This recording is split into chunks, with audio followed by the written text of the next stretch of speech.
Thank you for joining Get Connected with Q, hosted by Fukuoka City Global Startup Center and Israel Innovation Authority. I'm Akiko from Global Startup Center, today's MC.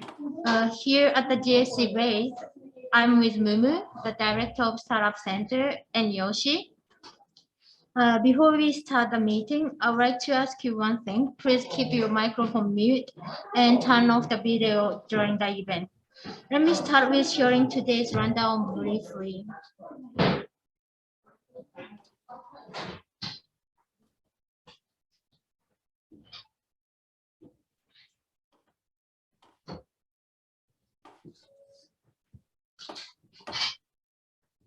First, we'll explain general information of Fukuoka City Global Startup Center. Then we'll welcome Mr. Tim from JR Kyushu. He will give us presentation about Q. After that, Hadal will give us the general information about IIA. After our introduction is done, the main session startup session follows. Today we are welcoming 4 startups: KA Dynamic Color, Progressive Labs, Q Power, and OpenLM. Each startup will have 15 minutes for their session, 5 minutes to pitch, and rest of the time will be Q&A session. Mr. Tian will join us with Global Startup Center as commentator and discuss the possible collaboration with Q and JR Kyushu. So I would like to start with the introduction of Global Startup Center.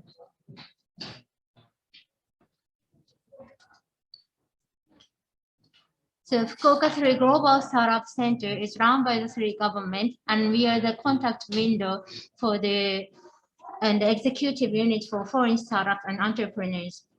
Our motto is a part of your team. Once you contact us, we are your first team member in Japan. We work with you. We execute projects together, even more. Sometimes we do tasks on behalf of you. As you can see, our services are very wide range and available at any stage of your business. What I like to emphasize here is our unique business matching. We have strong connection with not only startups, but also big companies. Moreover, we have good relationship with the local government and public organization as well. So we can arrange very specific business matching, not just introducing each other. And these business matching services are available for any startup. That means if you are in Israel without having a company here in Japan, moreover, without coming to Japan, we are happy to offer our networks for you to find your potential partner. So now I'll try to let me introduce some of merit of starting business from Fukuoka. The first point is the safety, and the second one is location. The third one is startup ecosystem and quality of life. So start from the safety. It can be said geographically safety. Since Fukuoka is located near the Japan seaside, unlike Tokyo or Osaka, that's why we have less earthquakes. That's what, for example, the big Tokyo-based company has data center in Fukuoka. That's why. The second point is the local location. So if you start a business from Fukuoka, it can be the gateway to the Asian market. So when you fly to Tokyo from Fukuoka, it takes about 2 hours. So in 2 hours, we can fly to Korea, Shanghai, Taipei as well. So Fukuoka can be the gateway to the Asian market. And the third point is the startup ecosystem. Fukuoka City declared us the startup city from 2012. So we've been working as the startup city for 10 years. So we already have the startup ecosystem. And Fukuoka City has the project that support the Fukuoka City has a project that supports implementation of POC in the city. And the last point should be the compactness. Compared to the big cities like Osaka or Tokyo, Fukuoka is smaller, but this is the big advantage of us. It's not crowded, less competitive, and because of that, we have strong community. Once you get into the community, it's very easy to make the networks there. And another point should be the cheap living cost compared to other cities. It's important for startups to save your living costs so that you can spend more for developing your business. So here you can see how our city is compact. So our city function centralized within 5 km diameter.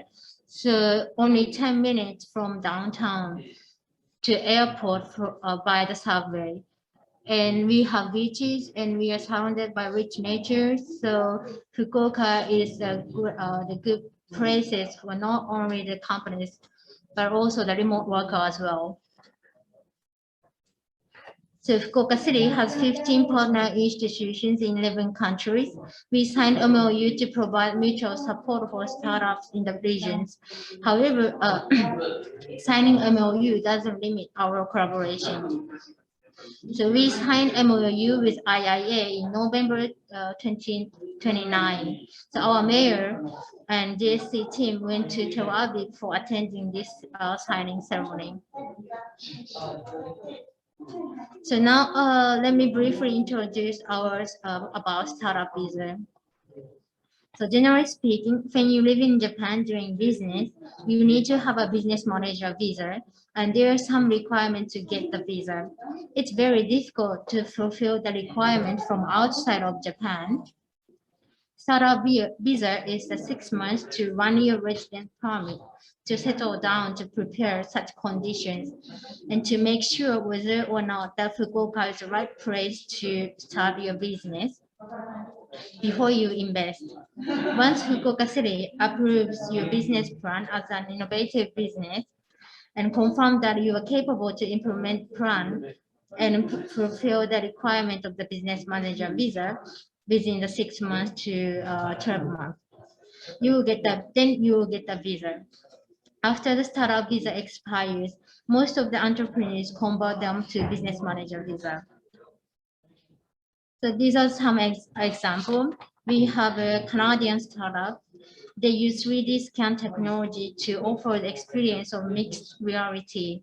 They had collaborations with the Fukuoka City Museum. And Smarty is a Chinese startup that developing smart chips with AI voice recognition that enable IoT without Bluetooth, no Wi-Fi. This project was established by 2 entrepreneurs. So now I would like to introduce some the cases of the business matching. So DeskMe is a Finnish startup to develop desk reservation system for co-working space and offices. With their services, you can easily find a working desk and meeting room in your office on your smartphone. We connected DeskMe with Q. You know more about Q later, so just let me explain how we worked with them. What we did was not only introducing them to Q, we supported initial settings on behalf of DeskMe, and this co-working space, Q installed the system as a POC. They are gaining local feedbacks and networks through this POC.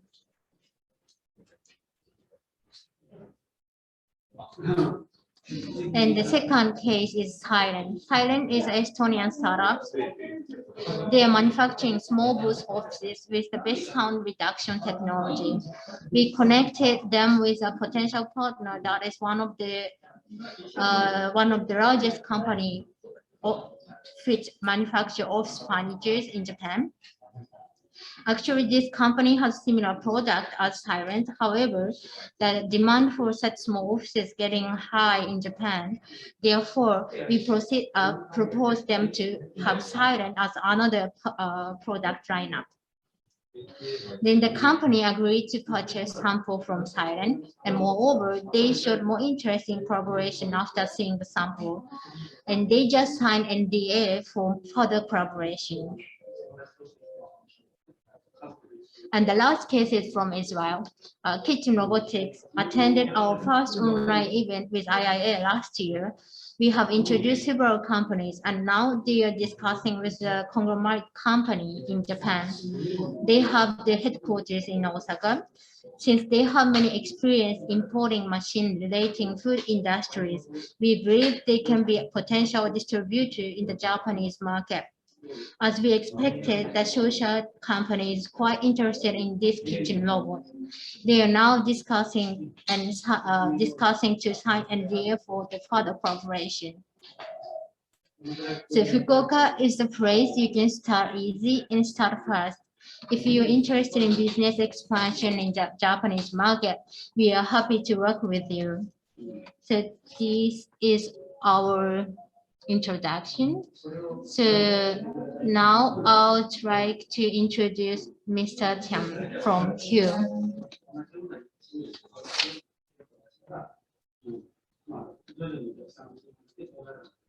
Okay, hi, this is Tian from Co-working and Co-learning Space Q. Thank you, Mr. Akiko. Now I'm gonna introduce our facility, and it's gonna be pretty. It's a little bit left over with what Akiko has explained about Fukuoka. So I will make it quick and give this stage to our presenter as soon as possible. Okay, right. Can you guys see my slide? Okay.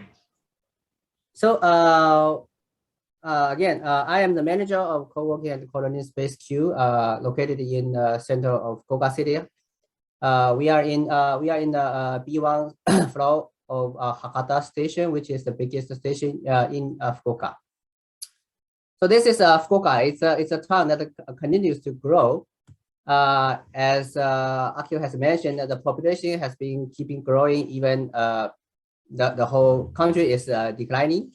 And also we have very high startup rate. And also the airport is around like 10 minutes from the downtown area. And it's technical, to be precise, it's 7 minutes from our location. And also the city is very livable, not only from the perspective of cost, but also from the perspective of the life quality. And Fukuoka has been a hub of exchange hub, have been an exchange hub from the ancient time for Japan. Since it's very close to the continent, to China and the Korea Peninsula. And the Hakata is like in the middle of the whole transportation system of Fukuoka. And the Q is located inside the city, inside the station. And by that means, we created a concept called local gateway. Since we are located in the center of the city and also inside a station, and the station is always be a place for locals to meet globals. So we mix these two words, global and local, make it a local. And we hope in our co-working space, the local people can meet the global people and create some chemical, to have some chemical reaction and to expand their business locally and also globally. To achieve that, we want to become the collector of all these stuffs. We want to collect the world. We also want to collect the Kyushu, and also we want to make a big collector to the Hakata town. And also, since we are a railway company, we also want to become the connector of JR Kyushu. For this co-working space, we have some partners from both from Fukuoka and from Tokyo. And with their help, we already we established this co-working space and have run for around like one year. So I will jump to the facility introduction. This is the floor map of our co-working space. We have 3 parts. Normally, for most co-working space, they're gonna have a share office area, which is a private office room, and also a co-working space, which is a addressless open space for people to work. But for our co-working space, we add up a new area called co-learning space. I will explain that later to you about the co-learning space. So like the picture presented here, the co-working space is around 150 square meters large, and we have around 50 seats. In this area, you can walk and also can read some books provided by us. And if you want to have a more private area, a private space, you can go to our shared office room. And in this room, in this area, you can register your business and also have a room starting from 1 person to 4 persons. And the last part is the co-learning space area. This is our unique sales point. Like we want to create a global community. So we need to bring more international people and also local people. There's a lot of things that we can do, like start a engineer school or something like that. But for us, we choose to start with a language school, which has make the hurdle for local people, make the hurdle very low. So most people have any interest in learning foreign language. So we are attracting a lot of Japanese people to come to our language school to learn foreign languages.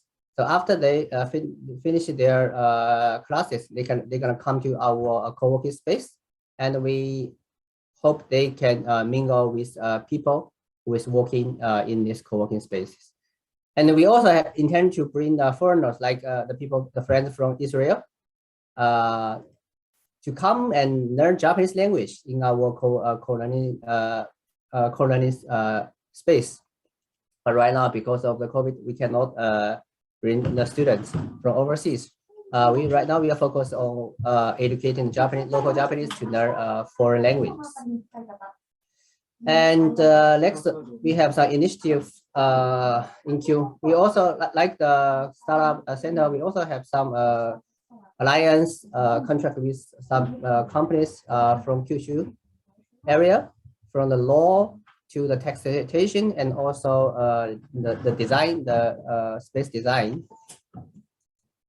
And as I mentioned, we are located inside the Hakata Station. And maybe you guys have no idea about how the train station is operated in Japan.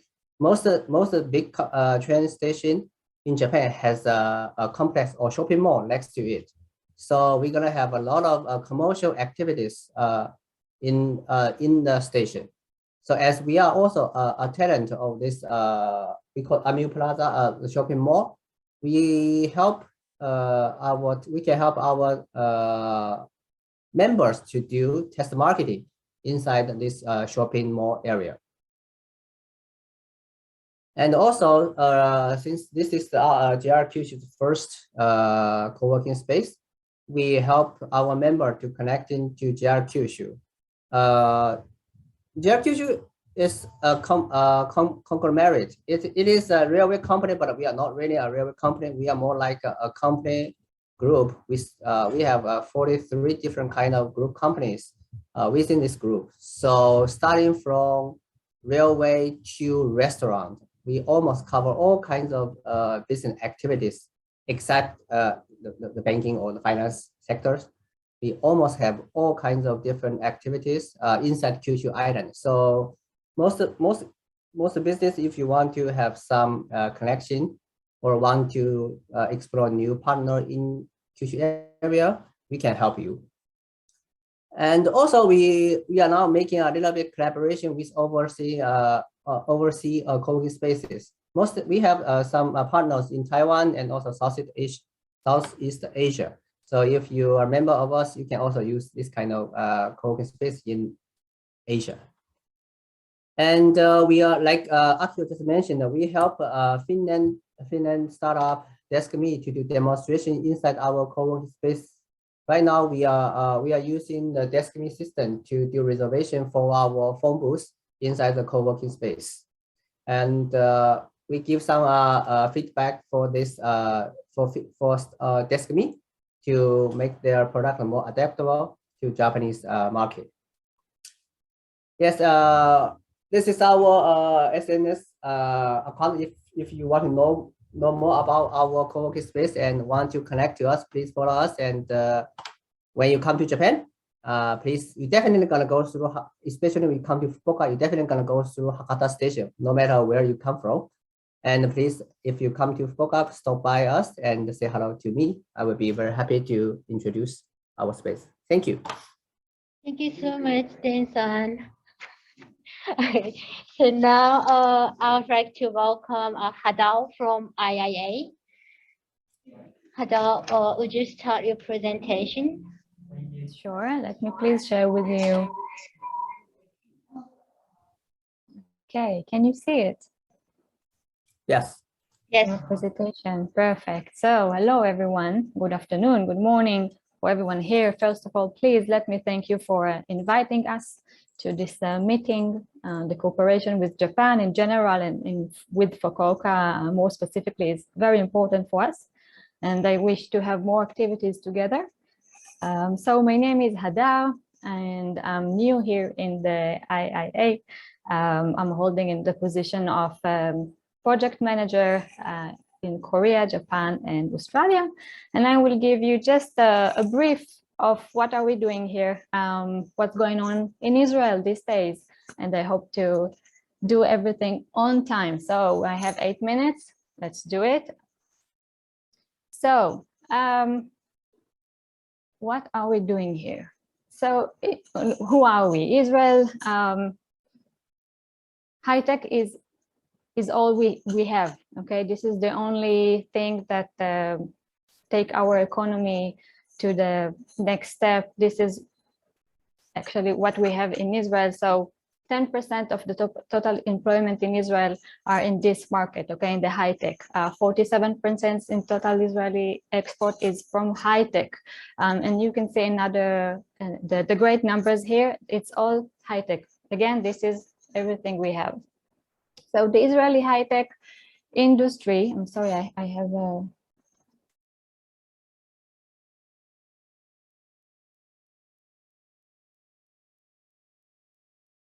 sorry, I couldn't see my my screen. So Israeli high-tech industry continue to break new records. So as you can see here, 47% of our export is from the high-tech industry. We have 17.8 billion total capital raising and 300 billion the market value of the Israeli companies that trades in Wall Street, and 72 unicorns. I think now it's already 80 something, but anyway, it's keep going up and up.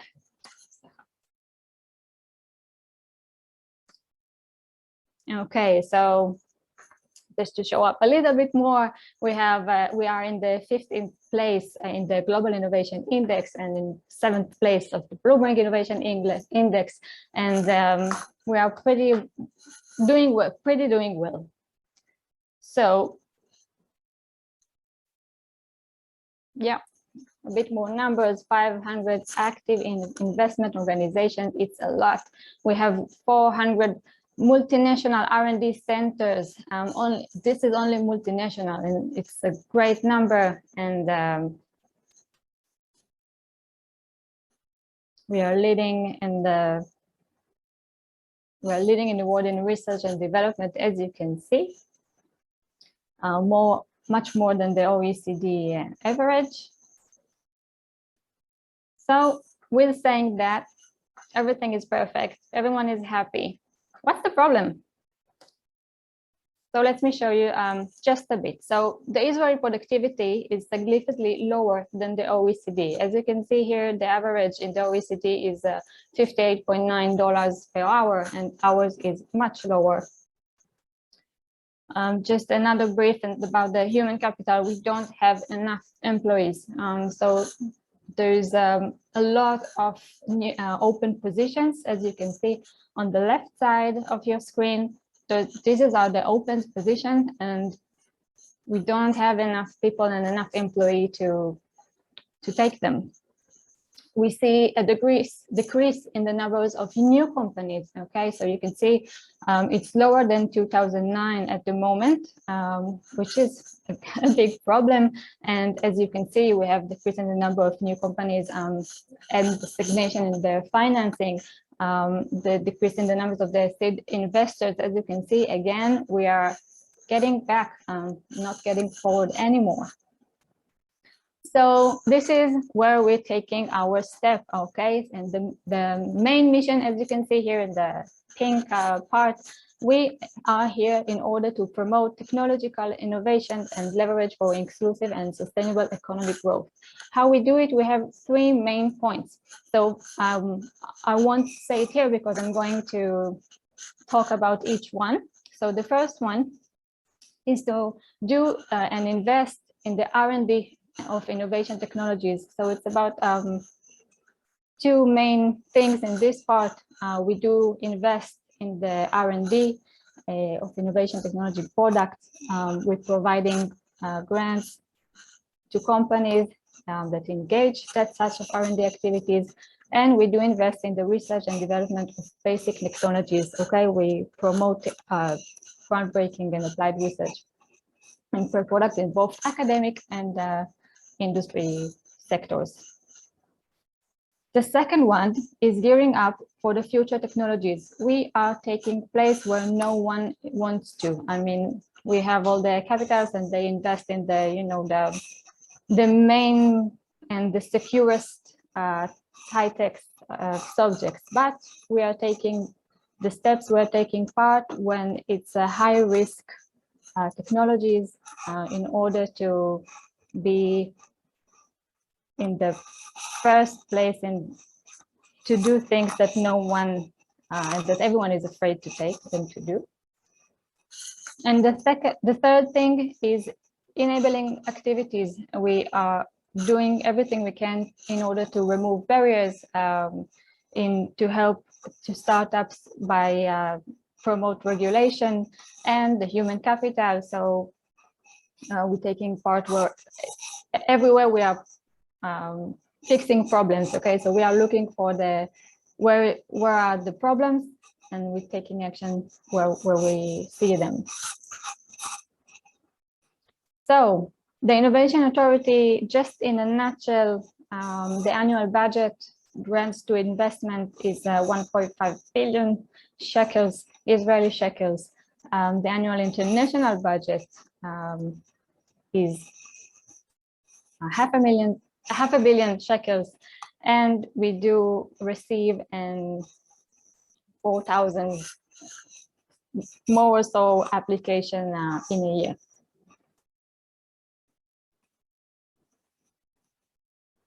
This is really just a nutshell. We have so many programs. The main ones are the pilot programs, and we're doing everything we can in order to connect the high techs and the startups and to do with the authorities in order to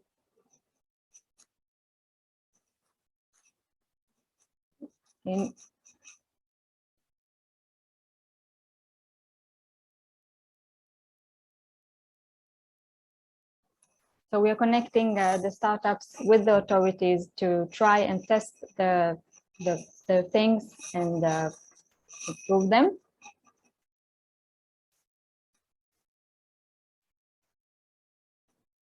Okay, and I invite you everyone to contact me. You can send questions, you can send anything, and I hope we will be able to cooperate together in the future.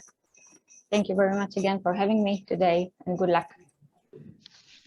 Thank you so much for your presentation, Hadal. Thank you.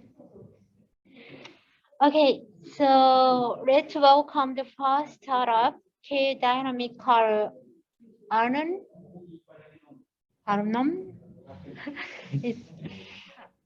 Hi. Hi. Okay, I will try to do it really short and show you the screen. Mm-hmm. Do you see it properly? Yes, we can see your screen. Okay. All right, so KI Dynamic Color is trying to imitate nature and produce changing colors. We call it dynamic color, the same as the chameleon does. This is the inspiration of this innovation or this startup. And what I will try to show you in this presentation is our motivation to take part in the sustainable green smart city, actually not just in billboards or advertising, but also covering whole buildings. We believe that we can actually deliver changing colors with practically zero energy, using zero energy, and enlarge, of course, the profit for advertisers or the owners of buildings, and connect to the modern digital world. And what we are trying to comply with is the needs of the green smart city, like programmatic interactive advertising, experience design, which means to make buildings like icons or interesting or look very unique. Community communication between the community and the citizens by enlarging the amount of signs wherever they need. Of course, a reduction of the CO2 footprint by using natural energy and without any waste. And we also now added alternate energy production inside our changing color, and I will explain it shortly. And the last new feature that we added is a climate reaction or regulation, and I will explain it shortly. What we have developed in our startup is actually a system of layers which are very thin and very flexible. And we use it not just for optics, as you can see here in this slide, but we use it also for thermal regulation and also for energy production. And the whole idea is controlled layers. And for instance, what I show you here is the dynamic color. We can create around 650,000 reflective different colors in each pixel.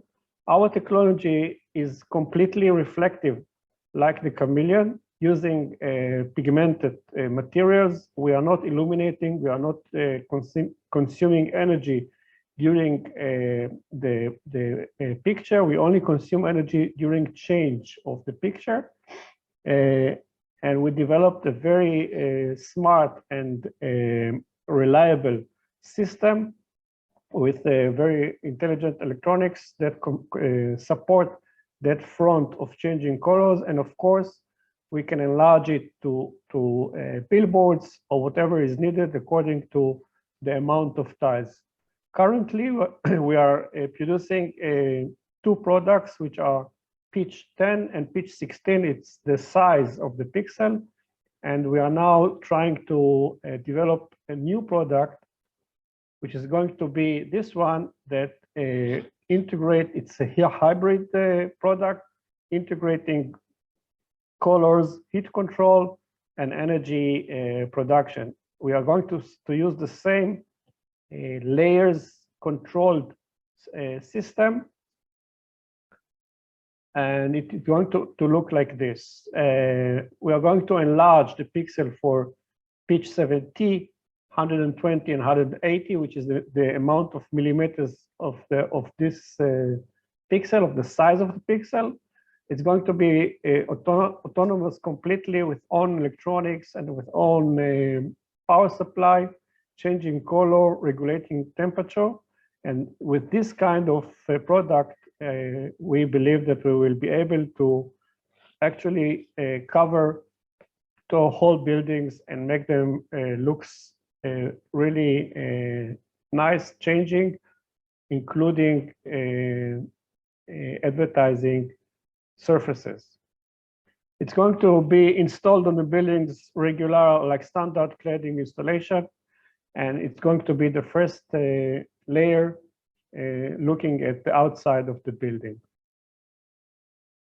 And I bought some pictures from Tokyo that I actually took myself. It's close to the Shibuya Square, or the area around Shibuya. And what we are trying to offer the new urban cities is different combination of resolution and pixels. And for instance, for the upper side, we can use the pitch 16, which is a medium-sized pixel, and in the middle we can use larger pixels, and closer to the viewers we'll use the smallest pixel, which is pitch 10, and this is how we believe it can look like.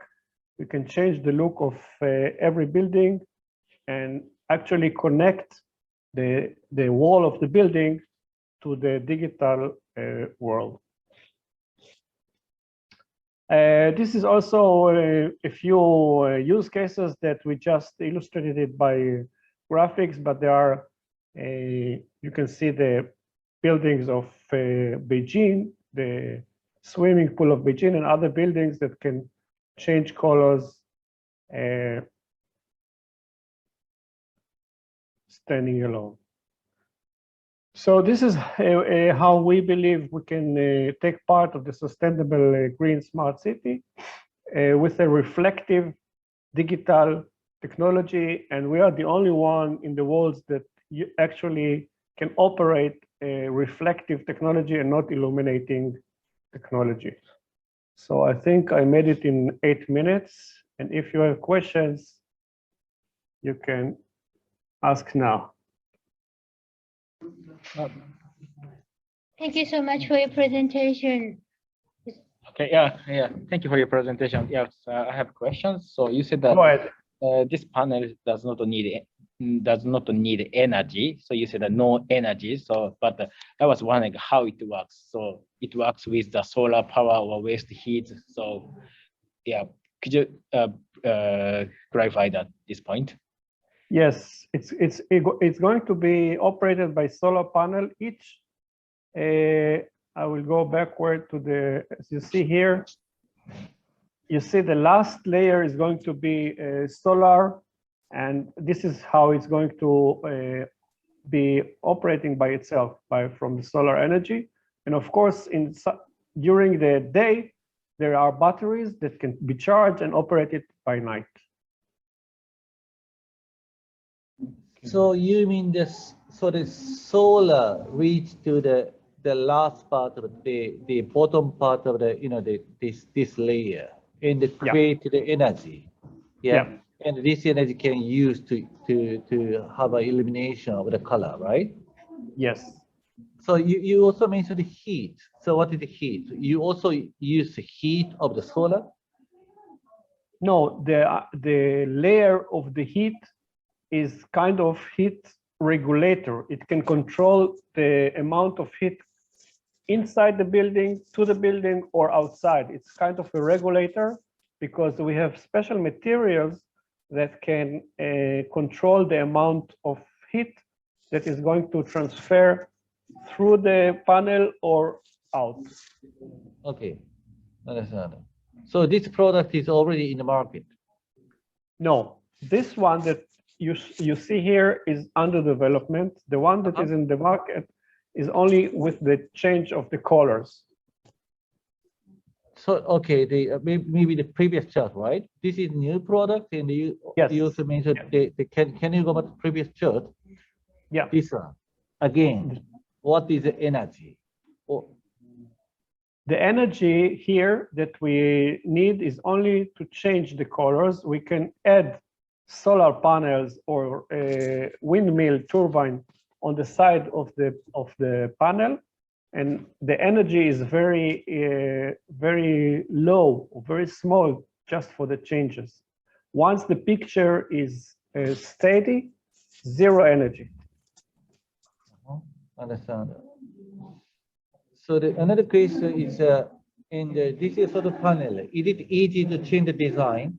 For example, today we have the elephant I'm akin to the monkey, so that we can do it digitally, right? Yeah, just imagine it is a tile. We combine tiles together the same as LED tiles. It's the same system. And we can change endless pictures. It's completely, totally digital. So the size or the shape of the total sign is up to you. You can make it in any dimension that you like, because we build, as you see here, we build the tile. The tile is 15 centimeters on 15 centimeters, and we put one to the side of the other, and then we can build endless surface, and they are all connected. All right. So if we do the trial, what is the minimum size of their product? I think if you want to do a prototype, I guess 12 square meters are No, 12 minimum. meters too big for the trial. Yeah. With a smaller one. The smaller one from this, it depends on the resolution of the size of the pixel. The 10 pitch 10, I think it can be 1 square meter is enough for a prototype. But if you want to do the 16 pitch 16 inch, the bigger, then you have to go a little bit far away. It's good. The resolution of pitch 16 is good for about 15 meters.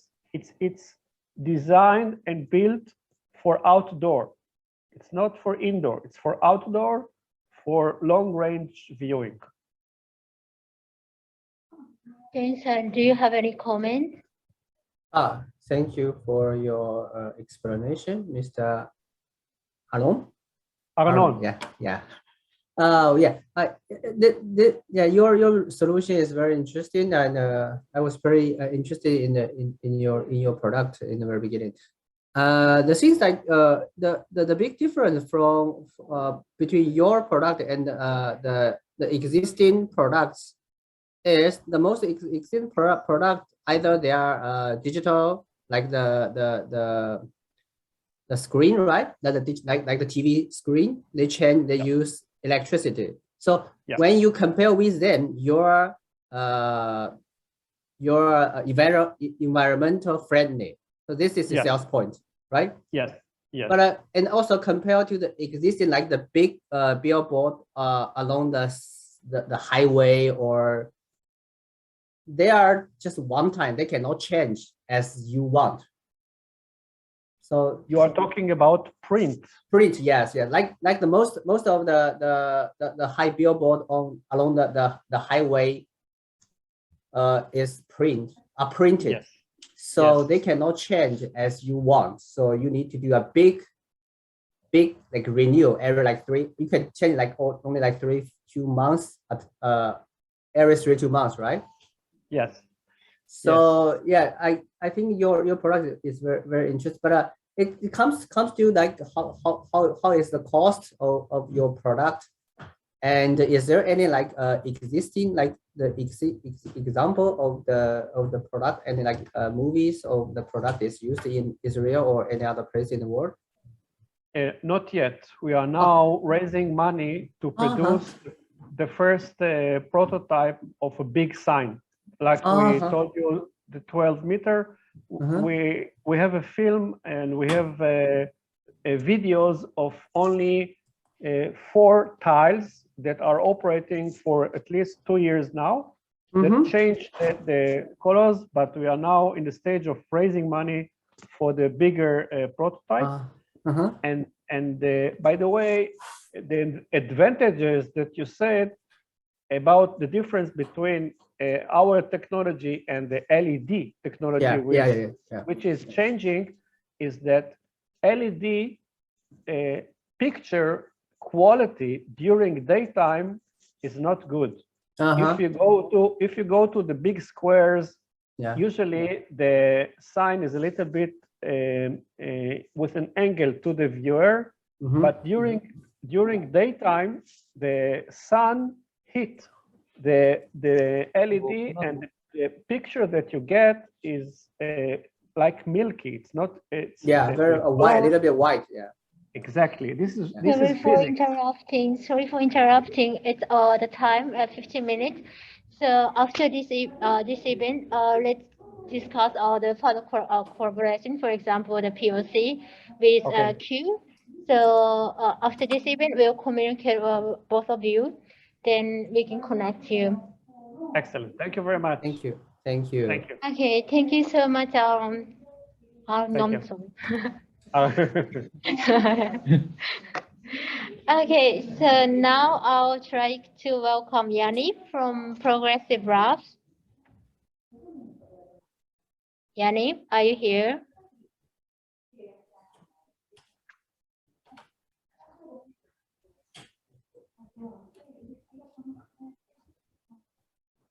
Yanni. Okay, so how about, okay, you're not here. How about Leo from Q Power? Are you here?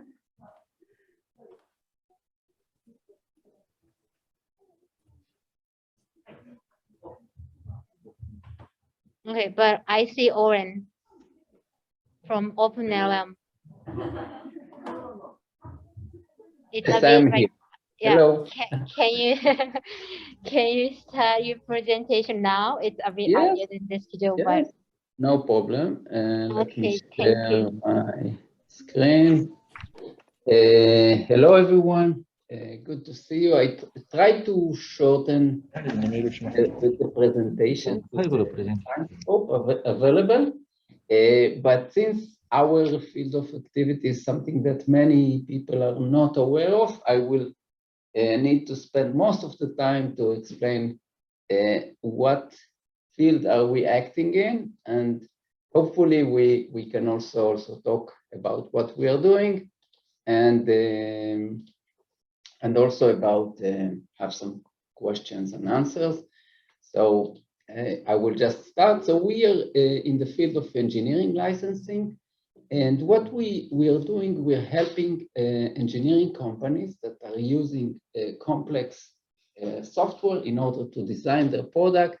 We are helping them to manage all this huge amount of expensive software that you're using. I'm showing some of the fields that we're active on. We're very strong in the automotive, aviation fields, electronics, and these are some of the software titles that we're managing. Needs to remember there are more than 25,000 different titles that we are actually managing. I just prepared a very short demonstration to explain what's the concept behind engineering licensing. So it's different from a software that you just install on your software.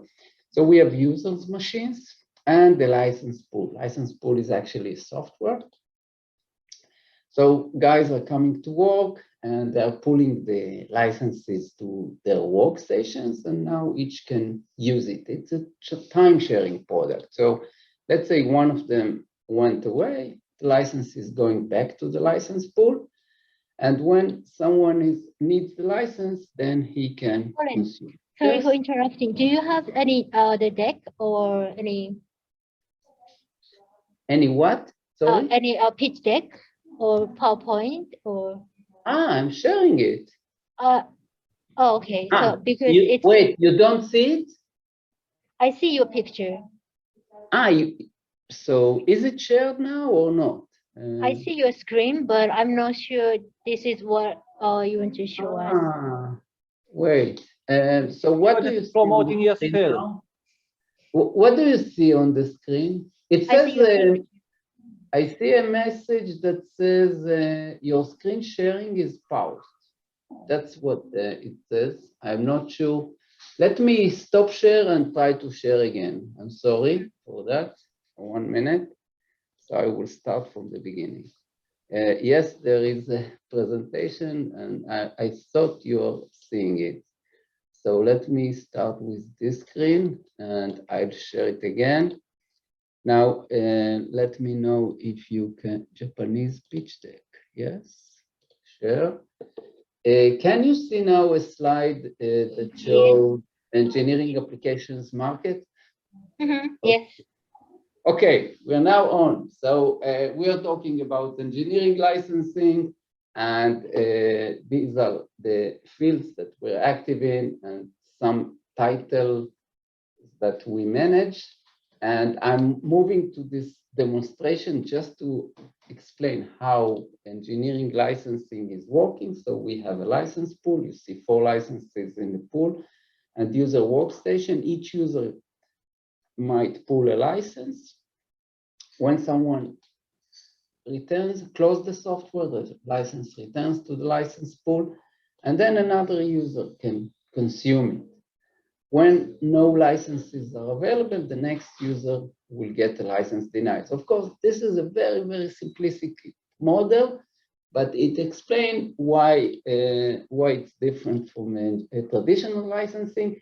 And we can look on many different license allocation by license manager or installations, license mobility. Here you install Office and you keep it for real.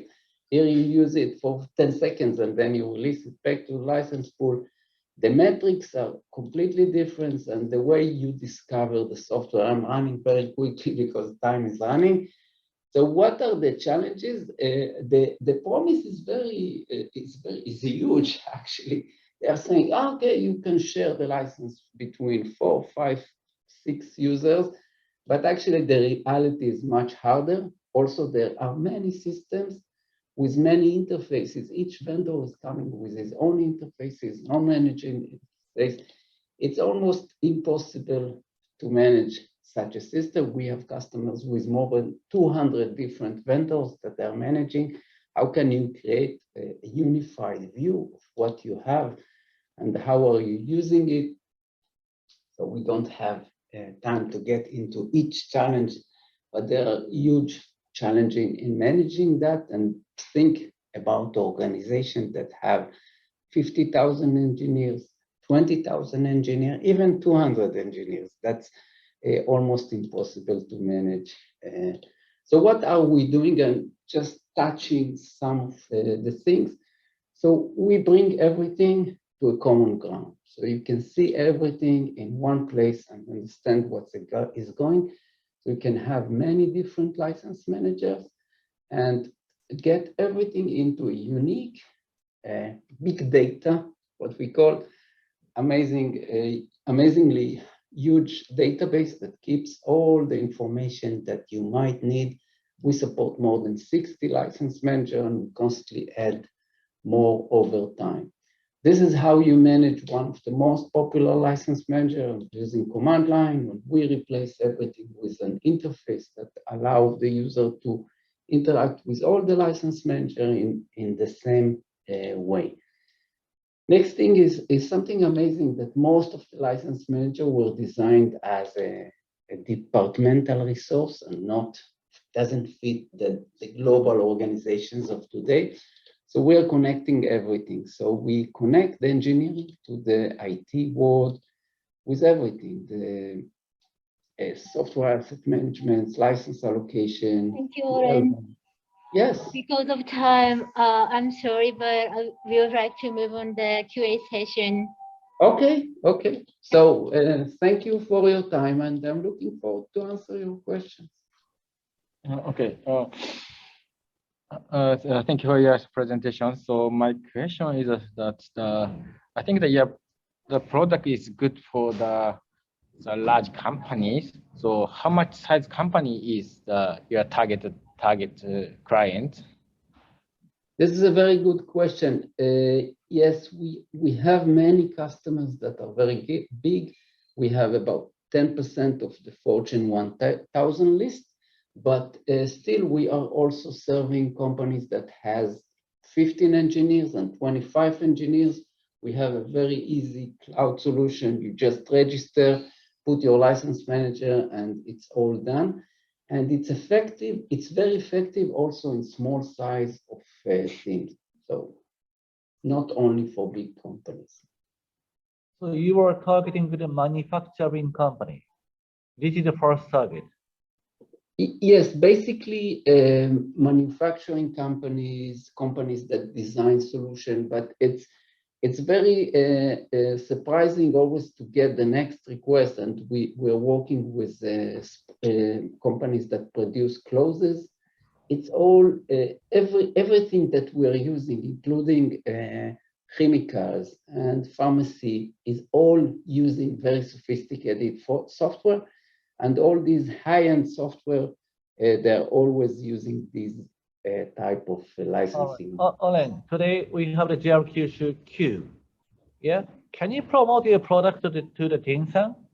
How it should work for the Q or GR Kyushu? Yes, for railway companies and also any utilities companies, they also utilize a lot of sophisticated software. For example, GIS software is something that we actually started the whole company based on that. GIS software is something that allows the companies, railway companies or any utilities company, to plan and to know which equipment they have in each location. And this is something we supported from the beginning. Next is the equipment itself, the changes they are doing over time to the equipment, to follow up on the digital twin that they have. It's amazing to see how it influenced any field of activity, even finance. You know, MATLAB is one of the mostly used software in any fields, including finance, and we also support that software, the management of that software. I see. Thanks. And do you have any comments? Thank you for your presentation. Yeah, it's kind of very complicated since I'm not a technician or I'm not an engineer. It's a little bit hard for me to comment on this product. It's well, I'm still trying to figure out how I will use it. Like what is the scene that I'm like? Can you give me a specific example of what kind of? But as you say, like for the GIS or this kind of person, they may use your software to manage their software. Is that what you're saying? I was like, then why? Since they already have GIS system, or they already use their software, why they still need your system to? Yeah, that's something I couldn't figure out. Sorry. Many examples. Maybe I can demonstrate that using a slide just to show you one simple thing. Look at this. This is not something it's based on a real customer data. So look here, for this company has 42 licenses. That's what they own for a specific software. And this is the utilization level. So it's a sophisticated graph that shows on each level. So 4 licenses are used 80% of the time. But 14 licenses, so the time where you consume all the 14 licenses is only 20%. And it goes down, and you see from here, nobody is using the licenses. Now, if you specify a quality of service of 90%, you can actually utilize 26 licenses instead of the 42 that you have. If you check the range from here to here, this is a lot of money. And it's a lot of money the company is paying here to here again and again and again. And even small companies that started to work with us, they gain an amazing saving in their annual payments for expensive software. And this is just one example. There are many. Okay, yeah, okay, I get that. I like that. Like our company, we make contract with Microsoft to use Teams right now.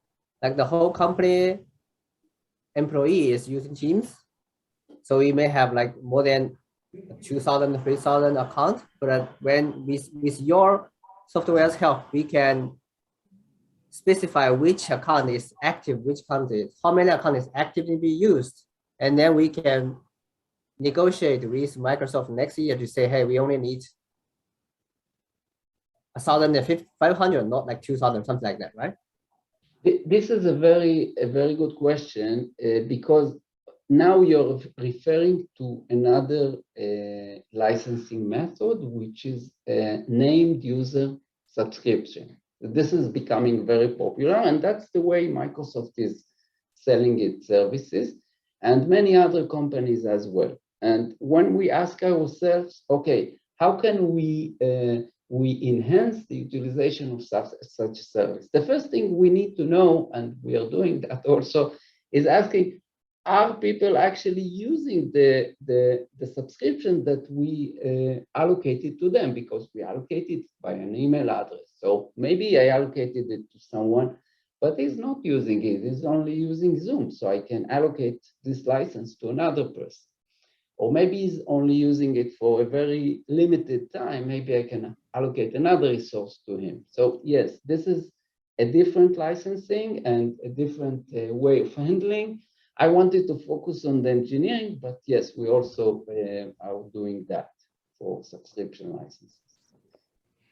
Thank you so much, Oren, you. and thank you so much for your comment. Then, so maybe you can have an internal discussion in GL Kyushu, maybe. And so we, of course, we are connecting you after this event. But Oren, after this event, I would like to introduce another company.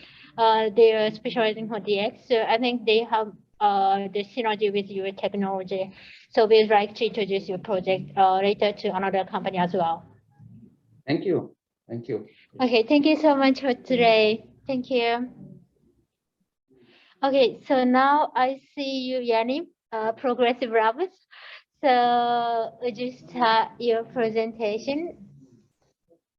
Can I share my screen? Yes, please. All right. So, hi everyone. Good afternoon. My name is Yannick Dinour. I'm very, very honored to present it here to you. Because we have very good connections in Japan, I will ask my colleague to do the presentation in Japanese. I will just start to say or to explain in general what we do. And what we do is inventory optimization. We do inventory optimization for manufacturers, which needs to have a better flow in the manufacturing. And we are talking about big companies like Toshiba and Procter & Gamble. We are talking about companies like the Israeli electricity company, which buy all their products, all their spare parts through our system. By the way, it's the biggest company in Israel. And distribute all the spare parts among all the warehouses in Israel, according to our system, up to retail, which do that. And we are not a BI, we are not doing BIs, but we are an execution system. Okay, so I will ask my colleague, Mr. Kudo. Kudo-san, can you please continue from here? 皆さん、はじめまして。プログレッシブフロージャパンの工藤と申します。今からですね、この内容につきまして、簡単にご説明をさせていただきたいと思います。すみません、工藤さん。見てる方が、外国の方が多いので、英語でってお願いできますか？そうなんですね。はい。So, Yanif, because the audience, most audience is from overseas, so please speak English. Okay. Okay. English speech, that is better. Okay, so I will change to English. I'm so sorry. I thought that it would be better for to do it in Japanese. Please excuse me.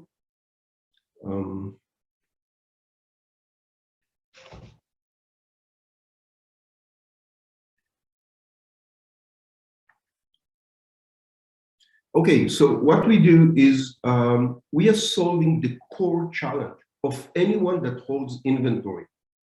And what we do is that we reduce the out of stock of the goods. And again, it can be parts in production, it can be goods in the retail, while we reduce the overall inventory in the system. Okay, so we do that by demand-driven supply chain. We actually move the system from push to pull. We are a very, very thin layer of SaaS, which integrates to any ERP, and we have integration actually to any ERP out there, even very old system, the newest system, and so on. So we are ERP agnostic and creates much better availability of goods. The beauty is that we bring this value extremely, extremely fast, even if the system is extremely complicated and with a lot of stock location, a lot of SKUs. This done by a very deep technology that I will try to explain very, very fast. If I'm looking on some of our customers, and this is only a partial list, so I will mention Toshiba in Japan. We are very, very proud on this customer because this customer is our customer for the last 7 years. And when you are a SaaS company, you need to bring the value every month because if not, the customer will stop paying. And for the last 7 years, month after month, Toshiba Solutions is using us. The biggest company, the biggest customer we have today is Procter & Gamble, mainly in Europe, but now it's expanding. And the biggest customer we have in the retail arena, it's H&M. We started with H&M Israel. We are managing all the warehouses and all their shops, but H&M Global is looking very, very deeply into our system and very involved in the project because our solution for omni-channel, meaning when you need to hold inventory both to physical shops and to online shops is extremely complicated, and our solution was found the best from H&M point of view. And if I'm looking on the eventually on the results, so we are talking about increasing the sales. What I'm showing here, it's real numbers from real customers. Much faster inventory turns. So inventory turns is the sales divided by the inventory, and this is affecting immediately on the profitability of the company. Overall, less inventory. Something which is maybe very hard to measure, but it's extremely important. It's actually music to my ears each time that a customer is telling us, which is better flow, less firefighting, less stress, much better communication between the warehouse and the shops, for example, or between the purchasing people and the operational people. And of course, it also affects sustainability, not less important. It reduces the tail, less cross shipment, less obsolescence, and of course, it affects eventually the overall operating expenses, which go down. If I need to explain very, very briefly on the limited time I have here, I will try to explain that the philosophy that we are using in production or in distribution or in retail is very similar. And it's based on 2 layers. The first layer is a dynamic buffer. So buffer, it's actually, if you want, the inventory target that we have for every SKU in every stock location. So in some cases, we are managing millions of buffers because we have many SKUs in many stock locations, which is calculating dynamically based on 3 streams of data. One is the historical data. We have very strong AI that analyze it. The second one is the forecast. And the third one, and again, although we know that forecast is always wrong when we talk about the behavior of a specific SKU in a specific stock location, but if someone is having forecast, we use that.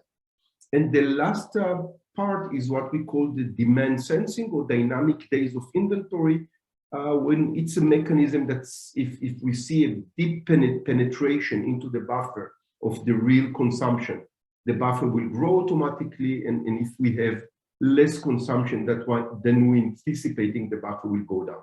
So this is one part, and there are additional companies, some of them even big companies, that are doing dynamic buffer.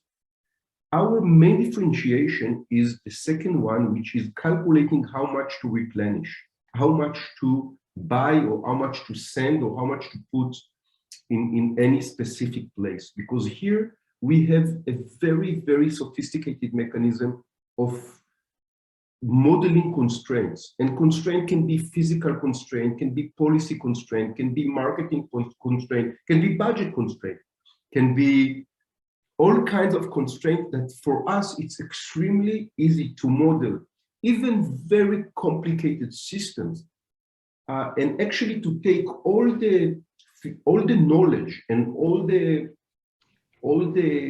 Sorry for interrupting. Because of the time, we would like to move on the QA session.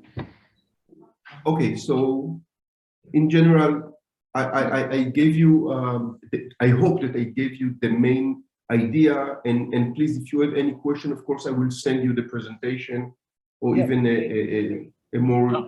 Oh, yes, so I was wondering the sales scheme, because a customer can be the from small to the large company. So I was wondering the sales scheme.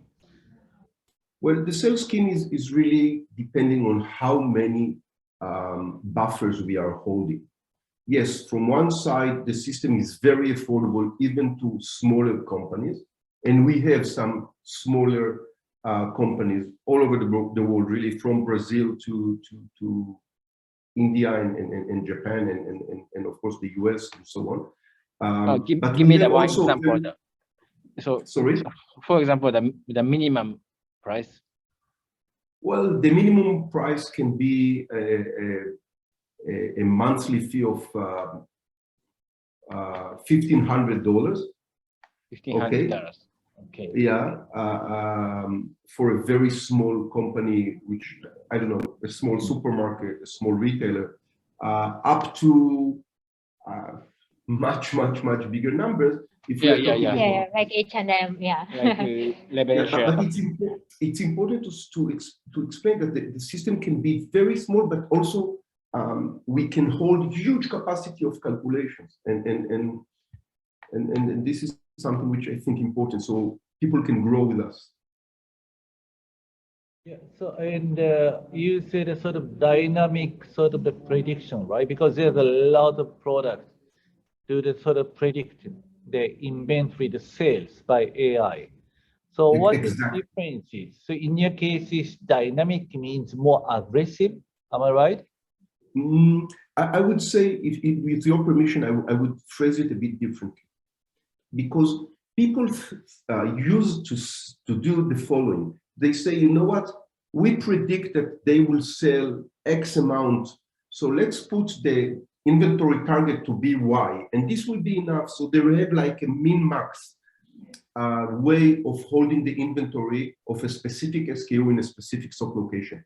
We look all the time, every day, we look on the consumption rate and the places that they sell more, the buffer will grow in order to protect more sales. And in places that there is less sale, the buffer will go down in order not to have excess inventory. So actually, you help the company, and all our customers are selling more with the same effort. Yes, they also can save money because they have less tail. They sell more in a full price and not in discount price. There are many issues that, again, it depends what kind of customer. But they all have the same. We're going to put an actual example. Actually, JR Kyushu has a lunchbox shop. Lunchbox, okay? And this is very good to sell, yeah? And so can you explain by using the sales for lunchbox? This lunchbox shop is located at Hakata Station. The Hakata Station is the railway station which is mentioned. So is that workable or not? So for example, let's say you have, I'm just giving an example, 10 different lunchboxes, okay? And you anticipate, and you put from each lunchbox, you put 10, because you think I have 10 and people will buy 100. But my software will see that one of the lunchbox is more popular. So it will eventually put not 10, but 12, and then 14, and maybe 20. And one lunchbox is less popular, but this can be changed later. So it's every day we protect that you will have the right mix of lunchboxes in your booths, in your shops, so you will sell more. You will sell more according to the taste, according to the real consumption. I have the one proposal. Let's say the Densan, for example, 3 months, okay? So that we can take example one lunchbox shop, okay? So that you don't have to change any operations, yeah? According to the standard operation procedure, you order, you sell. But within these 3 months, yeah, although the JR Kyushu has not introduced your system, yeah, so that you take the data, okay? So that if JR Kyushu had introduced your product, yeah, they could have sold more. Yes, definitely. So it's possible to make this kind of comparison? I would love to do that. I would love to do that. Let's take few shops that will use our system, few shops that will not use the system, and you will see that you're selling more, much more. Then, how about this will be wonderful, wonderful test that we can do together. Yes, thank you for your proposal, Mr. Mumu.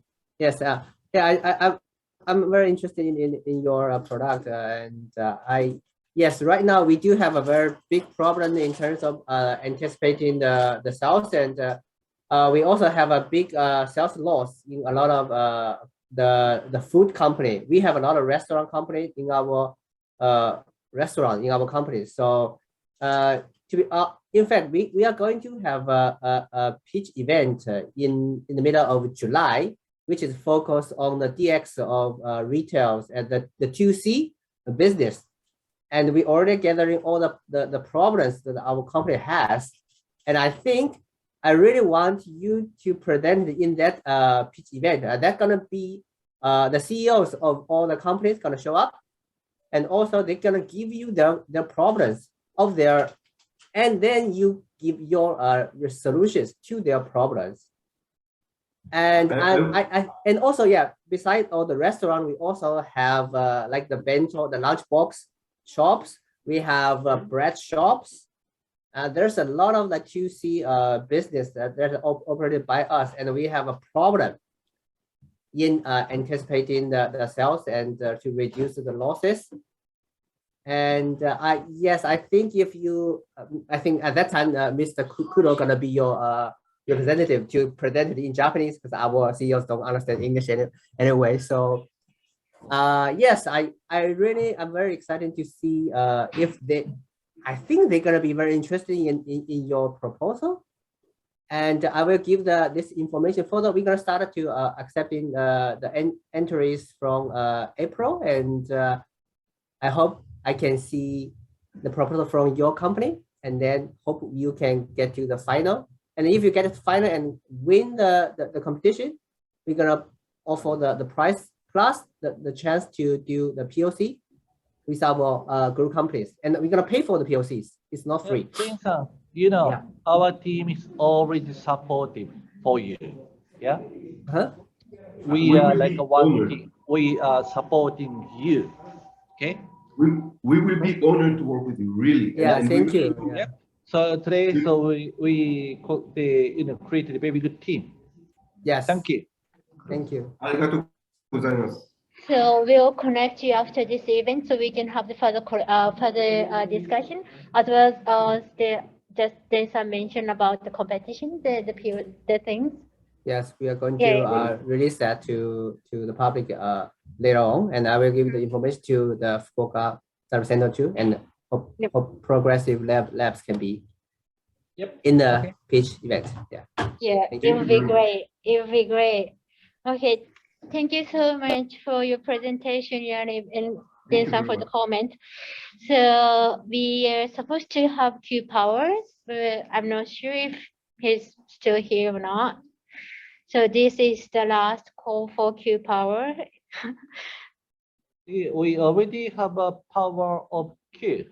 That's why maybe they don't have to do that. Yeah. Densan, you are the Q powers.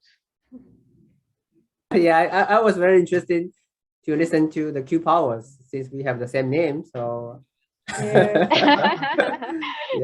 he or she is not here, right? With the names, but unfortunately they're not coming. They're not showing up today. Okay. So anyway. We'll connect you later. Anyway. Yeah. Thank you. Okay, so thank you all for so much for your participation today. So each startup will connect you with Denson after this meeting. And also we'll send you the feedback forms. So we appreciate it if you could give us some minutes to answer to improve our online event. So if you have any additional questions to startups or to Q or to JLQSU, please feel free to let us know with the feedback form. Thank you so much for your time today. And yeah, thank you so much for your time today, and see you soon in the next event. Thank you so much. Thank you. See you.